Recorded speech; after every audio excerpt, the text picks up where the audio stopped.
The contributions by way of electoral bonds to just this one party ruling at the center is more than 5,000 crores in just a period of less than 5 years. Now just look at that figure. The limit for spending on each candidate fixed by the legislature is less than 1 crore per Lok Sabha constituency, less than 1 crore. Yes, the requirement is that they have to give a KYC, whoever purchases electoral bonds.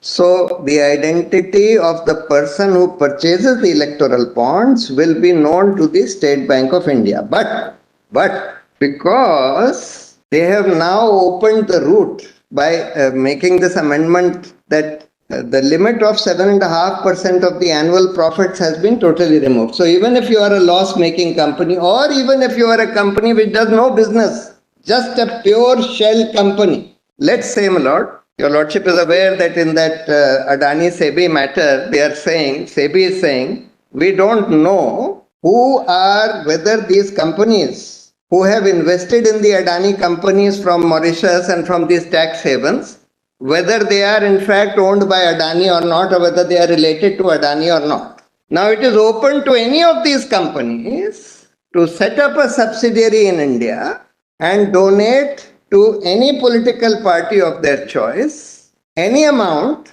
even if it's a pure shell company, which means no business, no profits, just an amount is received from its parent company, which is registered in a tax haven, and that amount is given to a political party. So one of my arguments, my lord, I have three main arguments which I am going to argue before your lordship against these electoral bonds. The first is that it defeats the people's right to be informed about the sources of funding of political parties, which in my respectful submission and in the light of several judgments of this court, is a fundamental right of citizens under Article 19(1)(a). That's the first argument. Because right to information has been held to be a fundamental right under Article 19(1)(a). In fact, in that ADR judgment and then in the follow-up PUCL judgment, this court said that every citizen has a fundamental right to know about the assets and liabilities of every candidate, about the criminal antecedents. And when that was sought to be overcome by means of an amendment, that amendment was struck down on this precise ground. Right, that's the first submission. What is the second? That's the first. Second is that this opaque instrument, anonymous instrument, in fact, promotes corruption in the country because there is good reason to believe, and I'll show my lord why, that these bonds are being given by way of kickbacks to parties in power. Almost all the bonds have been received only by parties in power. More than 50% have been received only by the ruling party at the center, and the rest have been received only by the ruling party in the states. Virtually nothing, not even 1%, has been received by opposition parties which are not ruling in the center or at the states. And virtually all the bonds have been purchased by corporates, by companies, because they are almost all of denomination of 1 crore and above. 95% are in the denomination of 1 crore.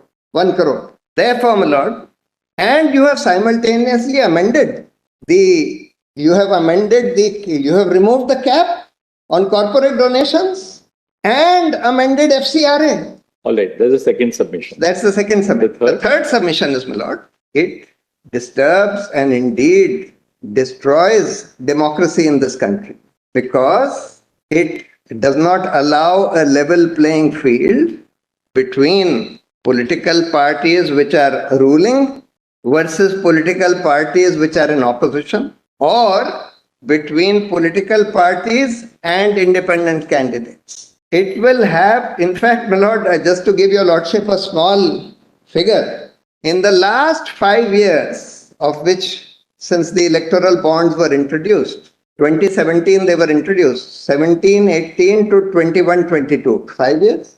5 years. The contribution to political parties by way of electoral bonds has far exceeded any other method of contributing to political parties. Not only that, the amounts are so large. Just take one party, the ruling party at the center. The contributions by way of electoral bonds to just this one party ruling at the center is more than 5,000 crores in just a period of less than 5 years. Now just look at that figure. The limit for spending on each candidate fixed by the legislature is less than 1 crore per Lok Sabha constituency, less than 1 crore.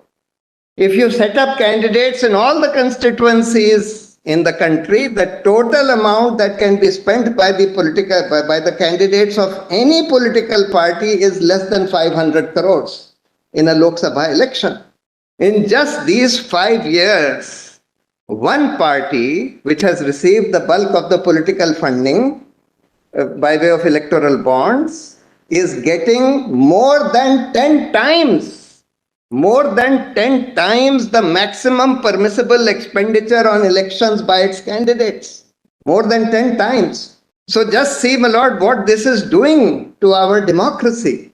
What is the maximum permissible limit for a candidate? 70 lakhs or so. Parliamentary constituency. 70 lakhs. Of course, my lord, this limit is not adhered to. We all know that, because candidates are spending 10 times, sometimes 100 times the amount in cash. Now, Election Commission says, though it's a corrupt practice, spending more than the limit is a corrupt practice, but Election Commission says, look, we can't catch them. Everybody knows that many candidates are spending many times by cash.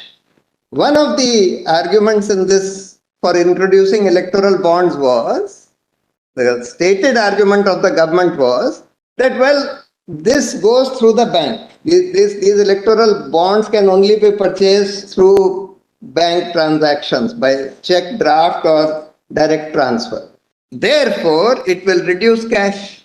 That was their argument. But I think very simple. If you wanted to curb the role of cash in elections, all that you had to do was to pass a simple amendment saying no political party or candidate shall be allowed to spend or take any money through non-banking channels.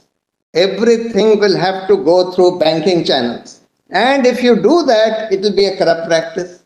Suppose such an amendment, when this note ban was brought, Lord, one of the objectives, given stated objectives of the government was that we want to make a cashless economy because we want the role of cash to be reduced.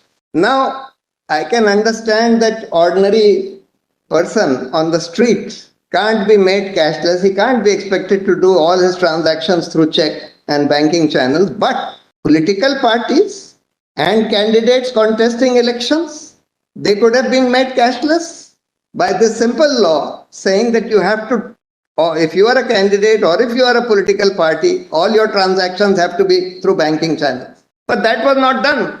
All right, now, Mr. Bhushan, let's do this. Let's look at the scheme of the electoral bond. Yes. And then you can make your submission. Because Yes. we've seen the amendments which have been made. I fought the election in 2014 and it was 70.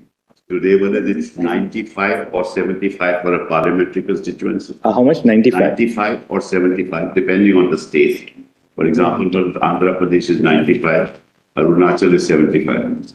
And for state elections, it's 40 and 28. But out of when you do you have to maintain a separate account for all this? Open it. Yes. Every candidate has every day, mothers, we have to submit what we have spent every day. Every candidate as well as every political party. Yeah, they do. Yes. And this is reflected in the conduct of election rules. Rule 90 gives this data, so that your lordships have done. Just one last thing I wanted to show, the amendment in the FCRA, just for your lordship's clarity. That is at page. So earlier, my lord, foreign source included. 3 is a foreign company. By this amendment, at page 11, my lord, provided that where the nominal value of the share capital is within the limit specified under FEMA or rules or regulations made thereunder, then, notwithstanding the nominal value of the share capital of a company being more than 1/2 of such value at the time of making the contribution, such company shall not be a foreign source. So if you are a subsidiary of a foreign company and you own even 100% of the shares of your subsidiary, provided it is within FEMA, it's not regarded as a foreign source. So even the subsidiary of a foreign company can now donate to political parties. That's why this is important. Actually, this was a whole slew of amendments brought almost together, 2016 and 2017. It's a bouquet. And by this bouquet, because that limit has also been removed, therefore, my lord, it's allowing shell companies also to donate.